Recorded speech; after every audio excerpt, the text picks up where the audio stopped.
শেখ হাসিনার সরকার পতনের পেছনে ছিল ব্যাপক ছাত্র আন্দোলন, যা কোটা ব্যবস্থার পুনর্বহালের বিরুদ্ধে শুরু হয়েছিল।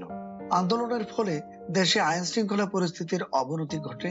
হাসিনার নির্দেশে পুলিশি হত্যা সংঘটিত হয়। সামরিক বাহিনী সরকারের কঠোর পদক্ষেপে সমর্থন না দেয়ায় শেখ হাসিনা পদত্যাগে বাধ্য হন। বৈষম্য বিরোধী গণ আন্দোলনের ফলে 5 আগস্ট 2024 স্বৈরাচার শেখ হাসিনা তথা আওয়ামী সরকারের পতনের পর ফ্যাসিস্ট শেখ হাসিনা তার এমপি মন্ত্রী সহ দেশ ছেড়ে যে যেদিকে পারে পালিয়ে যায়। শেখ হাসিনা পালিয়ে ইন্ডিয়ায় আশ্রয় নেয়। 8 আগস্ট 2024 বৈষম্য বিরোধী ছাত্রদের দ্বারা উত্থাপিত ও মনোনীত নাম ডক্টর মোহাম্মদ ইউনূসের নেতৃত্বে অন্তর্বর্তীকালীন সরকার গঠিত হয়, যারা নতুন একটি গণতান্ত্রিক সরকার গঠনের লক্ষ্যে সংস্কার করবে এবং জনগণের অংশগ্রহণমূলক ভোটাধিকার নিশ্চিত করে একটি অবাধ ও সুষ্ঠু নির্বাচনের পথ তৈরি করবে।